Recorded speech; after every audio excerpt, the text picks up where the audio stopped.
सुरेश आणि निकुंज या दोघांनाही कंपनीने चांगली कामगिरी केली म्हणून 1,00,000 रुपयाचा बोनस जाहीर केला। कंपनीने एवढा बोनस दिलाय, नवीन वर्षही चालू झालंय, तर मग या पैशाचा चांगला उपयोग करूया असं त्या दोघांनीही ठरवलंय। सोन्याचा रेट सध्या नव्या उच्चांकावर पोहोचलाय, म्हणून आपण सोन्यात गुंतवणूक करू असं सुरेश म्हणाला। पुढच्या 4 ते 5 वर्षात सोन्यात 10% रिटर्न मिळाला तरी सोन्याचा रेट 1,00,000 रुपयाच्या वर जाईल असं सुरेशने निकुंजला सांगितलं।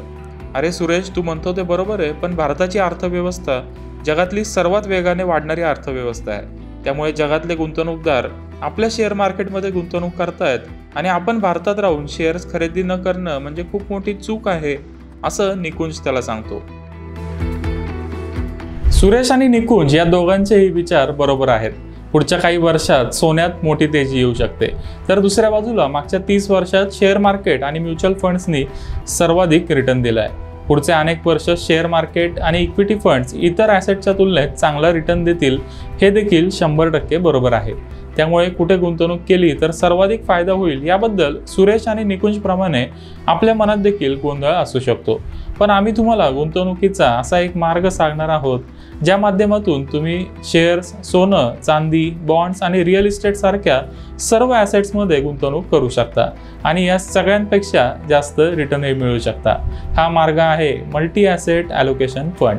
मल्टी ॲसेट ॲलोकेशन फंड हे असे फंड आहेत जे शेअर, सोनं, चांदी, बॉन्ड्स आणि रिअल इस्टेट या सर्व ॲसेट्समध्ये गुंतवणूक करू शकतात। या फंडमध्ये फंड मॅनेजर त्याला पाहिजे त्या कोणत्याही ॲसेटमध्ये गुंतवणूक करू शकतो, मात्र त्याला किमान 3 ॲसेट्समध्ये गुंतवणूक करणं अनिवार्य आहे आणि त्या ॲसेटमध्ये त्याला पोर्टफोलिओच्या किमान 10% रक्कम गुंतवावी लागेल।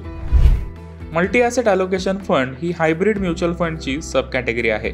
नोव्हेंबर 2022 नंतर गुंतवणूकदारांनी या कॅटेगरीमध्ये मोठ्या प्रमाणावर गुंतवणूक चालू केली आहे। Association of mutual funds in India म्हणजेच एम्फीच्या आकडेवारीनुसार मल्टी ॲसेट ॲलोकेशन फंड अंतर्गत एकूण मालमत्ता जी 30 नोव्हेंबर 2022 पर्यंत 22,361 कोटी होती, ती 30 नोव्हेंबर 2023ला 48,600 कोटींच्या पार गेली आहे। म्हणजेच केवळ 1 वर्षात या कॅटेगरीच्या ॲसेट्स अंडर मॅनेजमेंटमध्ये जवळपास 117% वाढ झाली आहे। या वाढीमागे एक कारण म्हणजे 2023 अनेक म्युच्युअल फंड कंपन्यांनी multi asset allocation fund launch केले।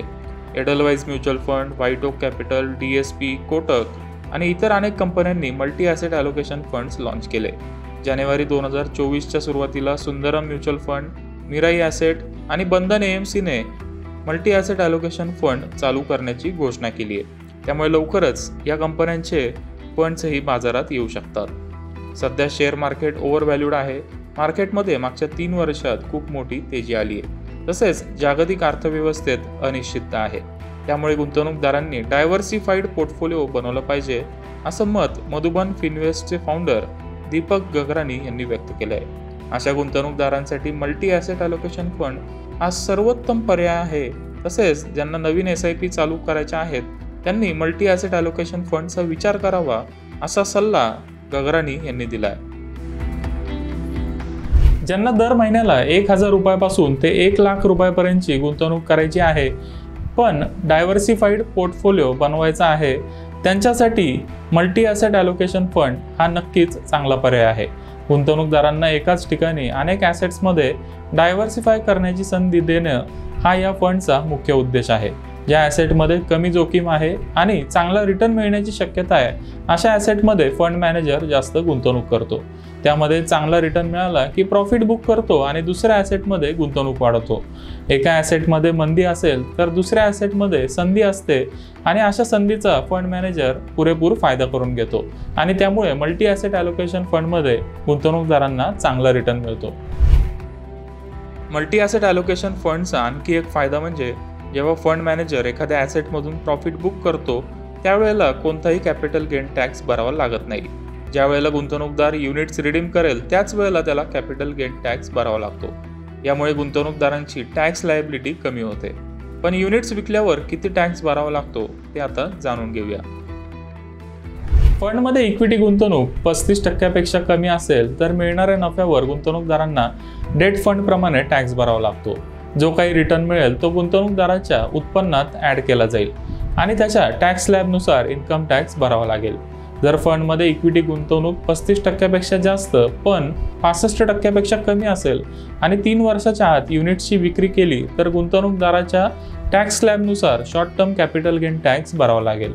3 वर्षानंतर प्रॉफिट बुक केला तर त्यावर 20% LTCG टॅक्स भरावा लागेल, पण त्यावर इंडेक्सेशनचा लाभ मिळेल. जर फंडमध्ये इक्विटी गुंतवणूक 65% जास्त असेल आणि 1 वर्षाच्या आत युनिट्स रिडीम केले तर नफ्यावर 15% short term capital gain tax भरावा लागेल. 1 वर्षानंतर प्रॉफिट बुक केला आणि 1 लाखापेक्षा जास्त कॅपिटल गेन असेल तर त्यावर 10% टॅक्स भरावा लागेल. आता या फंडवर किती रिटर्न मिळाला आहे ते जाणून घेऊया. येस म्युच्युअल फंडने दिलेल्या माहितीनुसार मल्टी ॲसेट ॲलोकेशन फंडने मागच्या 1 ते 5 वर्षात सरासरी 15 ते 20% रिटर्न दिला आहे. UTI MAFने एका वर्षात 29% जास्त रिटर्न दिला आहे. फंडचा 3 वर्षाचा सरासरी रिटर्न 14.6% आहे आणि 5 वर्षाचा रिटर्न 12% आहे. ICICI Prudential multi asset allocation फंडने अतिशय चांगली कामगिरी केली. या फंडने मागच्या 1 आणि 3 वर्षात साधारण 24% रिटर्न दिला आहे तर 5 वर्षात साधारण 18.4% रिटर्न दिला आहे. SBI मल्टी ॲसेट ॲलोकेशन फंडने 1 वर्षात 23.9% तर 3 वर्षात अंदाजे 14.1% आणि 5 वर्षात 13.4% एवढा रिटर्न दिला आहे. शेवटी प्रश्न उद्भवतो तो म्हणजे आपण या फंडमध्ये गुंतवणूक करावी का? मल्टी ॲसेट ॲलोकेशन फंड विविध ॲसेट्समध्ये गुंतवणूक करतो. गुंतवणूकदारांना विशिष्ट ॲसेटमध्ये वेगवेगळी गुंतवणूक करण्याची गरज राहत नाही. फंड मॅनेजर व्यवस्थित ॲनालिसिस करून अनेक ॲसेट्समध्ये पैसे टाकतो आणि त्यानंतर योग्य वेळी प्रॉफिटही बुक करतो. त्यामुळे ज्यांना मध्यम जोखीम घेऊन 10 ते 14% रिटर्न मिळवायचा आहे त्यांच्यासाठी मल्टी ॲसेट ॲलोकेशन फंड हा अतिशय चांगला पर्याय आहे. या फंडमध्ये चांगला रिटर्न मिळवायचा असेल तर किमान 5 वर्षासाठी गुंतवणूक करावी असा सल्ला तज्ज्ञांनी दिलाय. मुलांच्या शिक्षणासाठी गुंतवणूक करायची असेल आणि त्यातही 10 वर्षापेक्षा जास्त कालावधी तुमच्याकडे असेल तर हा फंड खूप चांगला पर्याय आहे. आपण ज्या वेळेला गुंतवणूक करतो तेव्हा आपल्याला चांगला रिटर्न पाहिजे असतो. आपल्याला कमी जोखीम घ्यायची असते आणि आपला पोर्टफोलिओ डायव्हर्सिफाय करायचा असतो. मल्टी ॲसेट ॲलोकेशन फंड या एकाच फंडमध्ये गुंतवणूक करून आपण हे तिन्ही उद्देश एकाच वेळेला पूर्ण करू शकतो. त्यामुळे तुम्ही अजून या कॅटेगरीमध्ये गुंतवणूक केली नसेल तर या फंडचा नक्की विचार करा.